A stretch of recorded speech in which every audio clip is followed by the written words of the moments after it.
Hi, I'm Mano Marks, and I'm here with Brendan Kenny, and this is the first episode of Google Maps Garage, where we're going to delve into technical details on implementing the Google Maps API. So what we often find is that people are confronted with a set of common mistakes, common things that they do that cause problems. So you can see, for instance, if we switch to my laptop view, you can see actually that right now I am looking at a blank page. But if I look at the source code for the page, it looks like I have a map. So the problem here, this is probably the most common mistake that developers make. The mistake here is that they don't set the height or width for the div that the map sits in. So Google Maps needs to be able to expand the map to show the map rather in a div, and if the div itself doesn't have any height or width, it won't actually show up. So you can see here that the HTML and the body tags are assigned height, and that gives them some space. But the div itself, the map canvas div, has actually no height itself. So this can be fixed fairly easily. You can go in and create a style.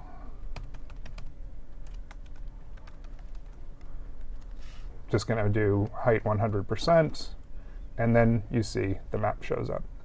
This can be a very frustrating problem for developers. There's a related problem where you give the div a height, but not the containing body or not the containing body element, which means that for instance here, this div has a width of 100% and a height of 100%, but there's no, the body itself doesn't have any height or width, so the div doesn't show up.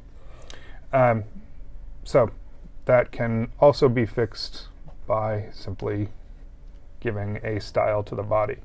Now, this is one of those problems that can be really hard to diagnose, so I'm going to hand that over to Brendan, who's going to show you some tools for doing some diagnosis.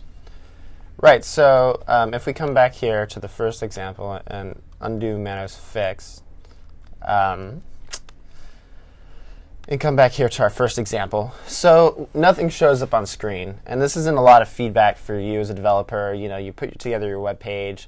You know, maybe there's a whole bunch of things going on the page, and you just have one div in the corner that needs to have a map in it, and it's just blank. And it's really hard to say, like, from just a blank screen, what exactly is going on. It could be all sorts of things. Maybe your code's not running at all.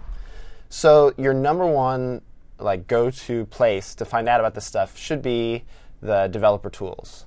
So I'm going to be showing the Chrome developer tools in this case, but if you have, if you use another browser, most of the major browsers now have developer tools that you can use.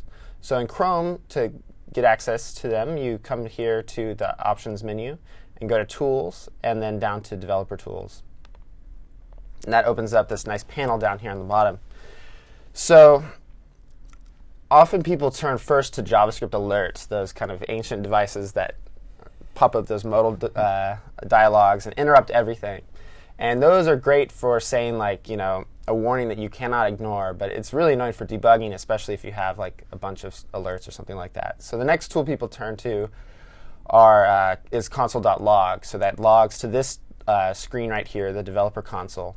And that can be good for some things, but not for everything. So in this case, we actually have opened up the console, and at first glance, we can tell right away there's no JavaScript errors. So we know that's not an issue here. We still don't know if our JavaScript is even run, really. But let's go take a look at the Elements panel. And this shows the actual DOM tree.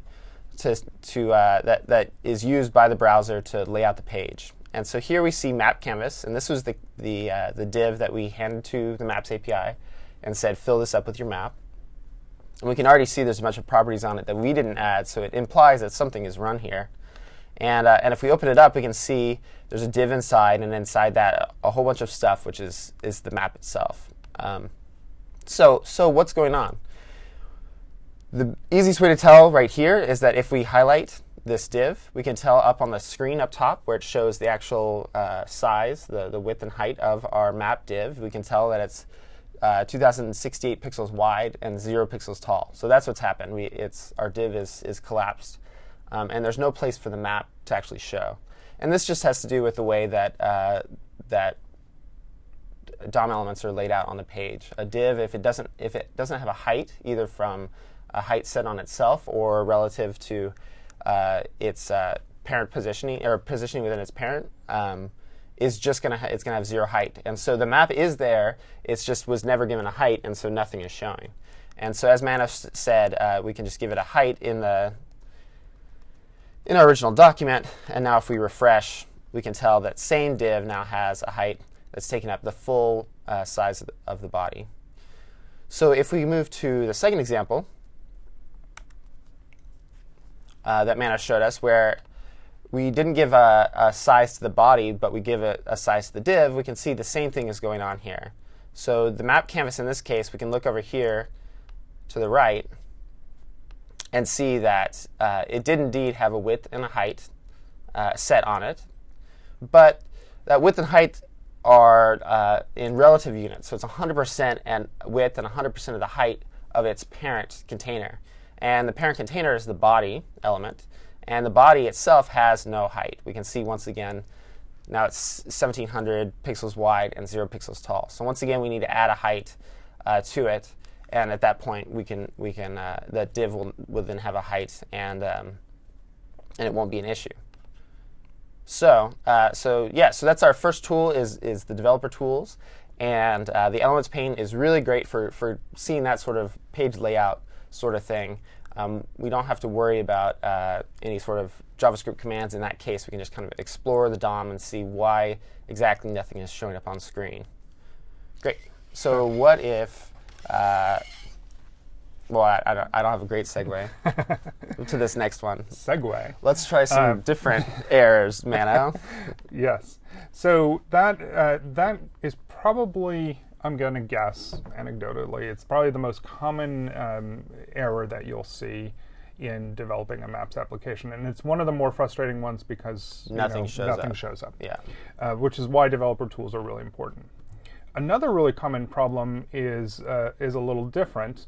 And I'm going to just show you what it looks like. This one actually does give you back some information.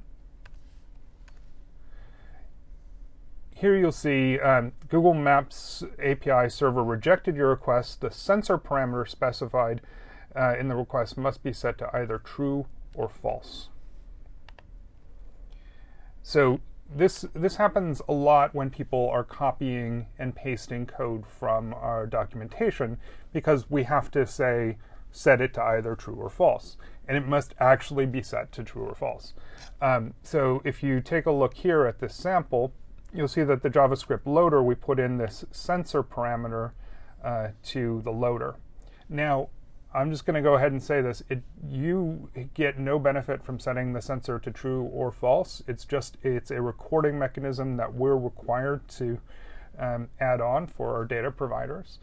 Again, by setting the sensor to true, you don't actually get a sensor. All we will say on this is if you are using a sensor of some kind, that is, you are detecting somebody's location based on this application, then you set the sensor to true. Otherwise, you set it to false. For most use cases that I've seen, you will be setting this to false. It's only if you're doing some sort of live tracking kind of application. This one is easily fixed, and you'll see here we set this to true, or in this case I'm going to say false. and I reload the page. I have to dismiss that. I first dismiss the original error message, and there you see we have a map. Okay, so the next one is kind of similar to that, and also will give you a very clear feedback in it. The first thing that will happen is you'll see the map start to load, but then you'll see that Google has disabled the use of the Maps API for this application. The provided key is not a valid Google API key, blah, blah, blah. Basically, what that happens when, again, it often happens when people are copying and pasting from the documentation. And you'll see here we have the parameter key equals your API key. So this is easily solved. Takes a couple of steps, but basically just search on the Google API console. And then you'll need to log in with a Gmail account. And then you turn on a service for Google Maps API. You click on API access and you create an API key. So I'm not going to go through that in too much detail, just search on Google API console and then click on help to get that. But the reason that you'd want to use an API key, so technically it's optional, but if you use the API key, you get slightly higher quotas on a few of the services, including the places requests. And you can then also track your usage in case you have an extraordinarily popular site for a very long period of time. You'll want to be able to check that to make sure that your usage is not hitting up against our usage limits. So those are the reasons that you would want to set that key. But the key point here is you need to actually set a key and not use our documentation copy and paste your API key. I'm going to hand this over to Brendan. So the next three examples all have something in common. They all leave out a key parameter to the map constructor. So if we open this up, go to 5, we can see once again nothing is showing. But it's slightly different. You can see that the background color is the background color of a map, if you've ever noticed that. If you pan too fast and map tiles haven't loaded yet, this is the color that's behind them. So if I go back again, you can see white is the background. If you go forward, so something is going on. And so if we open up the developer tools, so you can use the menu, or you can be cool and use the keyboard shortcuts. So that's Command Option I, or Control Option J, something like that. Anyway, check your menu on Windows and Linux, and so we can see that our map is plainly here. If we open it up down here in the Elements screen, we can see all sorts of DOM elements going on. So something is happening. But if we go to our console, there is no error. So this is kind of a subtle bug, another subtle bug to diagnose, because it's not an error, but the map has not finished being initialized. So if we go back to our code here, typically, if you've seen this before, you'll recognize it. The maps, or the map constructor takes a DOM element to construct in, and then it also takes an options object. And in that options object, you pass it all sorts of parameters that you want to use to customize your map. And there's 3 required ones. You need to set a center of your view, so a lat-long coordinate to look at, a zoom level to base your view on, and then a map type, whether that's a road map or a satellite or other versions that are available. And so in this case, we've left out the center, and we made it really obvious by just commenting it out. And so as a result, the map actually has nowhere to look at, and so that's why it's not showing anything. And there's a couple of ways to tell this, that this is going on, but the easiest is just to make sure that all 3 of those things are in there. You can also do something here where if I move this declaration of the map itself outside of our initialize function, it makes the map a global variable, and that way I can access it in the console. Otherwise, it's lost inside that scope. So if I set var map here, it'll now be available outside that function. And if I go here, I can see map, and it is indeed a JavaScript object. Yeah, you're big. OK, so map has a bunch of properties on it and ways of accessing it. And so if I say map.get zoom, for instance, I can see the zoom level that's currently going on. And so at this point, you can then ask it for the center. And you can see that it's undefined. So this isn't really helpful if your code is this simple. You can just look at your original code. But say it's within like a larger framework and everything is complicated and you can't tell what's going on and where things are initialized. This can be a great way to go in and check those 3 required things and say, like, is this thing defined? And it turns out the center is undefined right now. And the way the Maps API works, it's all this MVC framework. And so it's all about setting the state on these models, and then once the state is set, it sends messages to go and actually present that to the screen. And in this case, it's waiting for that center. And as soon as you set that center, it's going to display it on the screen and just be a normal map at that point. And so that's what's going on. And the reason that it is not showing anything is because the way it accelerates downloading, it actually shows like a really fast view as quickly as possible. Before it starts loading the full tile view of the map. And if it had just a default center view, then it would always be loading, it would be quick loading this view that you don't care about at all and just wasting bandwidth and latency, especially on mobile. You have to worry about that sort of thing. So map.getCenter is our problem here, and obviously if I uncomment that, it's not an issue. So we can see the same thing over here in this class of bugs. So here we've left out zoom, and if we do map.getZoom, oh, I didn't add map to the global scope. Well, if I did that map.getZoom, it wouldn't be there, but I didn't move map outside of this function. And finally, we have this. We've left out the map type ID. So this is one that often gets people, because it's not something you think about when you think about, I just want to show a map. You think, I need a center, I need a zoom. But you don't think that, I also need to specify a map type. But to the Maps API, they're all equivalent map types. And so you need to pick one to represent what you want to show on the screen. So,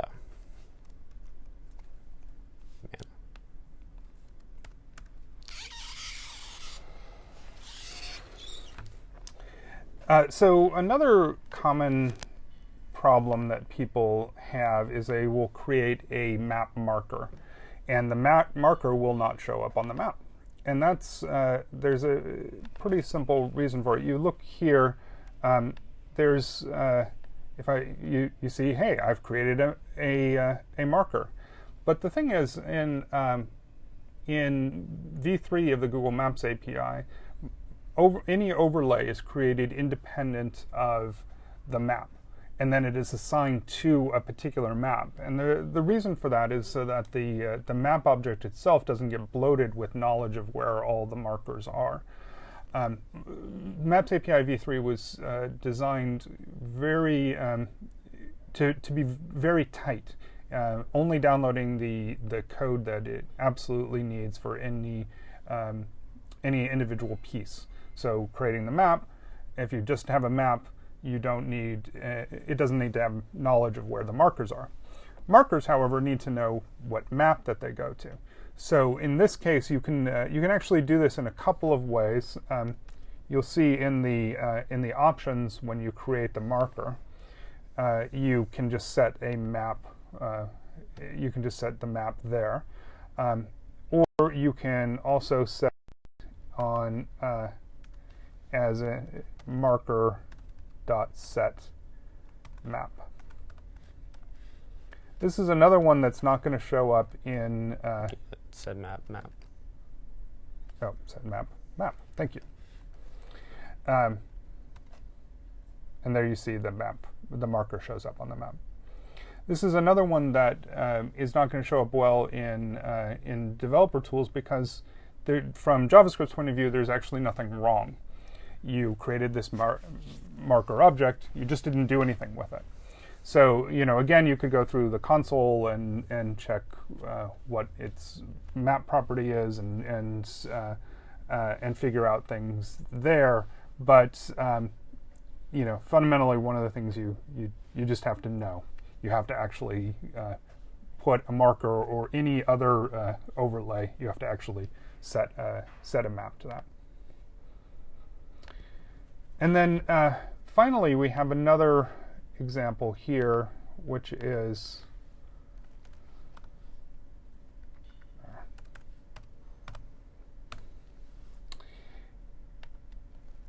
kind of related to that problem.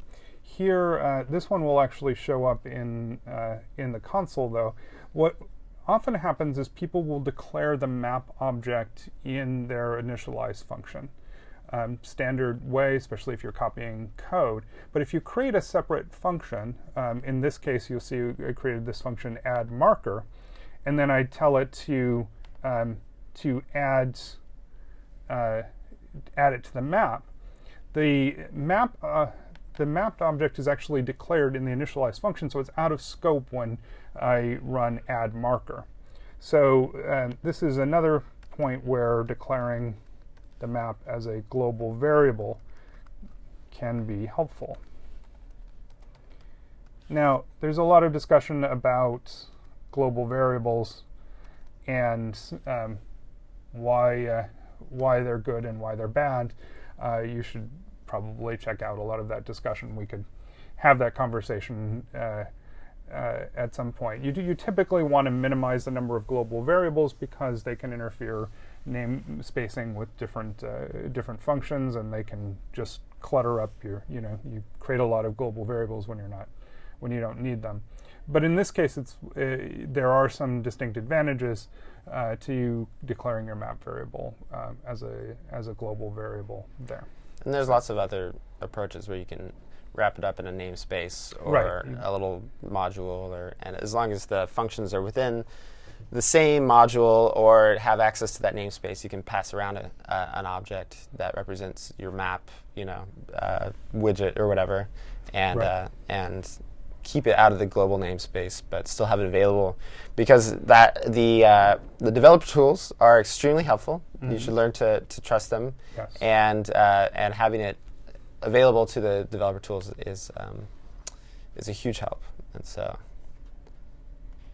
I'm actually going to show you what this looks like in the developer tools, why this developer tools are so important. If I take a look at the JavaScript console, this one will actually, you'll see map is not defined. Now, for somebody who isn't really paying a lot of attention, that can be confusing because you'll know you defined it, and you can actually click through to where it's not defined, and your hint is that it's in this function. So that's your scoping problem. Great. All right, I think those are the common problems that we have for you this time. We're going to do more episodes of Maps Garage to delve into some technical details. If you're having any problems developing your application on with the Google Maps API, there's a big community of people on Stack Overflow, and actually members of our team also monitor Stack Overflow to see where the problems are that people are having, and then they can comment on them there. So that's your best resource for getting fast answers to your questions. We also have a screencast I did that gives an introduction to debugging the Maps API with DevTools. It uses some different examples to just kind of walk through the elements pane in the console, but also the sources panel, so you can kind of step through code. Mm-hmm. I guess we'll link to that after on the we'll YouTube put video. A link to that in the YouTube video description. And then there's also another Google Developers Live session called The Breakpoint, which mm-hmm. happens periodically, I'm not sure how often, that's specifically about the Chrome developer tools. And those guys are really great, and you can learn a lot. So check that out. All right. I think that's it. Thank you all for listening in today, and hopefully this was helpful.